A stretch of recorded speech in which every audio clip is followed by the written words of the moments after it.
Good morning guys. और ये देखो क्या हो रहा है इधर, क्या हो रहा है इधर? গাছে জল দিচ্ছে গো, সকাল থেকে উঠে গার্ডেনিং। এই দেখো, আর পোর্টবেলারে অ্যাজ ইউজুয়াল রোদের তাপটা অনেক আছে, পুরো সূর্য মামা উঠে পড়েছে। তো চলো, আর এখানে হচ্ছে আমাদের হার্বাল টি। সকালে হার্বাল টি খাওয়ার পর আমরা করব ব্রেকফাস্ট। আর আমি হলাম লেমন গ্রাসের পাতা তুলে আনতে আজকে ভুলেই গিয়েছিলাম, তো এখন এনেছি তুলে। এখন ফট করে এটিকে ছোট ছোট করে কেটে হার্বাল টিতে দিয়ে দেবো। খুব সুন্দর একটা সুগন্ধ হবে, সুগন্ধ। and it is also good for health.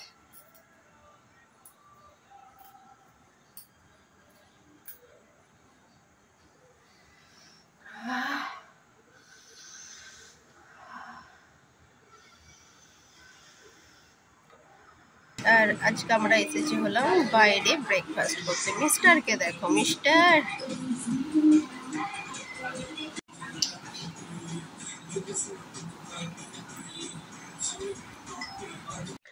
আর লাস্টে তোমরা দেখলেই আমরা গিয়েছিলাম আজকে বাইরে ব্রেকফাস্ট করতে।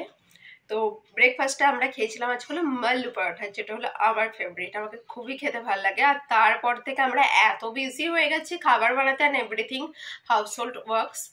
তো কি হয়ে গেছে, তারপর থেকে আমরা আর ক্যামেরা অন করিনি। আর এখন আমাদের স্নান টান হয়ে গেছে, আবার পাউডার লাগানো দিকে বুঝতেই পেরে গেছো, পুরো পাউডারের কোটোটাই মনে হচ্ছে গায়ে আমি ঢেলে নিয়েছি। আর চলো এখন আমি দেখাবো যে মিস্টার কি করছে, কারণ আজকে হলো শনিবার, মিস্টার বাড়িতে আছে। তো বাড়িতে থাকলে ও কি কি কাজ করে আমি এখন দেখাবো। এখানে অলরেডি মাছ ভাজা হয়ে গেছে, আর এখানে মিস্টার করছে হলো রান্না। কি রান্না হচ্ছে আজকে? কচু আর মাছের ঝোল। ইলেকট্রিসিটি কাট অফ হয়ে গেছে, অথেন্টিক বাঙালি স্টাইল। ওকে। আর আমরা অলরেডি শাক ভাজা রান্না করে নিয়েছি। তো চলো রান্না টান্না হোক, আমাদের স্নান টান হয়ে গেছে, তারপরে আবার খাবার টাইমে দেখা হচ্ছে। আজকে হলো যেহেতু শনিবার, মিস্টারের ছুটি, রান্নার দায়িত্ব অলরেডি নিয়ে নিয়েছে মিস্টার, সেহেতু আজকে হলো আবার রিল্যাক্স ডে। আজ আর কাল আমার দুদিন হলো রিল্যাক্স ডে, বাট আমার কিছু কিছু ডিউটি থাকে যেগুলো আমাকে করতে হয়, যেমন room cleaning and cloth washing. এগুলো আমাকে অ্যাকচুয়ালি করতে ভালো লাগে, বাট আমাকে না প্রথম থেকে রান্না করতে একদম ভালো লাগে না, একদম না। আমাকে রান্না করে এত টাইম স্পেন্ড করতে একদম ভালো লাগে না। আমাকে লাগে এটা মানে নট ইম্পর্টেন্ট। জীবনে বেঁচে থাকার জন্য খাওয়ার দরকার, বাট তার জন্য এত রান্না করে এত খাওয়া দরকার নেই। তুমি প্রোটিন ভিটামিন সোর্সেস নিয়ে নাও, দ্যাটস এনাফ। সিদ্ধ ভিত্ত খেয়ে নাও, সিদ্ধ ভাত ডাল পকোড়া না, সিদ্ধ ডাল ভাত খেয়ে নাও, ডিম সিদ্ধ খেয়ে নাও, মাংসের স্টু খেয়ে নাও, মাছের পাতলা ঝোল খেয়ে নাও, দ্যাটস এনাফ। এত মশলা দিয়ে রান্না করা দরকার নেই। তো বাট মিস্টার হলো পুরোটাই আলাদা, মিস্টারকে লাগে মশলা দিয়ে ভালো করে রান্না করে খেতে। তো রান্নার দায়িত্ব এখন নিয়ে নিয়েছে, আমি এখন রিল্যাক্স, আমি এখন চান টান করে এখন দেখছি হলো টিভি। আজকে যেহেতু শনিবার, বর বাড়িতে আছে, আর এখন আমি যাচ্ছি হলো নাচের ক্লাস। আজকে তাড়াতাড়ি যেতে বলেছো, 15 মিনিট আগে, 4:45 থেকে স্টার্ট হয়ে যাবে।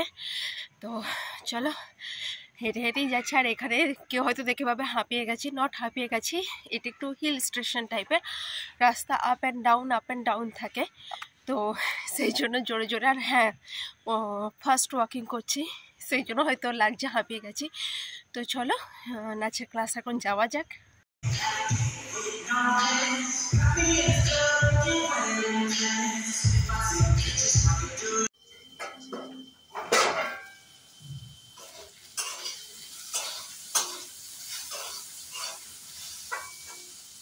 তো মিস্টার এখন আছে বেডরুমে, আর আমি অ্যাজ ইউজুয়াল দেখি ব্যাকগ্রাউন্ড দেখে বুঝতেই পেরে গেছো, আমি অ্যাজ ইউজুয়াল আছি কিচেনে। ডান্স ক্লাসের পর এসে আমি হয়ে গেছি fresh up, and fresh up হয়ে যাওয়ার পর আমি ফ্রেশ হয়ে যাওয়ার পর কী করছি এখন? হ্যাঁ, রান্না করছি। কি রান্না করছি আজকে? আমি বানাচ্ছি ডাল, মিক্স ডাল, অ্যান্ড ওর সাথে অবভিয়াসলি আজকে রাইস খাবো। আর নাচের ক্লাস তো খুবই ভালো ছিল, আমাকে তো নাচের ক্লাস যেতে খুব ভালো লাগে, খুবই, মানে আমি খুব এনজয় করি নাচের ক্লাস যেতে। আর ওয়ার্কআউট করার পর যে ঘাম বেরোয় না, ওটা আমি আরও বেশি এনজয় করি। তারপরে যে একটা কোল্ড শাওয়ার নিই, সেটা আমি আরও বেশি এনজয় করি। তো চলো এখন রান্নাটাকে করা যাক, রান্নাতে কনসেন্ট্রেট করা যাক, তারপরে বকর বকর করা হবে। ওকে, তো রান্না তো হচ্ছে, ভাত তো চাপিয়ে দিয়েছি। তো আমি ভাবলাম চলো এখন যে চা খাওয়ার দুটো বাসন আছে, বাসনটা ধুয়ে নেওয়া যাক। কারণ ডান্স ক্লাস থেকে আসার পর আমি as usual herbal tea prefer করি। আর আগে আমার বর অ্যাকচুয়ালি চা খেত না, বিলকুল না, বাট তারপরে নেটে হার্বাল টি এর বেনিফিটস দেখার পর এখন হার্বাল টি খাই। কারণ হার্বাল টিতে চায়ের মাত্রাটা খুবই কম থাকে, মানে অতি সামান্য, যেটা হার্বস ওইগুলি বেশি থাকে। It's good for health. তো আমরা সকাল সন্ধ্যে হার্বাল টি প্রেফার করি, আর তার সাথে সাথে কফি বা দুধ চাটাও আমি খাই। এরকম না কফি বা দুধ চা আমরা খাই না, সবই খাই। লাইফে না সব কিছু খাওয়াটা খুব দরকার আমার মনে হয়। এত ডায়েট মেনটেন করে কি হবে রে ভাই, সব কিছু খাও আর তার সাথে এক্সারসাইজ করো, না? আমি তো এইভাবেই আমাকে মেনটেন রাখি, আমি সব কিছু খাই, এভরিথিং। মাঝে মাঝে আবার বয়েলিংও খাই, আর পার ডে আমি এক্সারসাইজ করি, ডান্স করি, স্কুল যাই, তাই না? দেখো মেনটেন করছি নিজেকে। জিম টিম আমার পছন্দ না, বিকজ আমি উইদাউট জিমেই আমি নিজেকে মেনটেন রাখতে পারি। তো জিম কেন যাবো, ফালতু টাকা খরচ করে লাভ নেই রে ভাই। জিম গিয়ে কি হবে, ওর থেকে ভালো বললে ডান্স শেখো।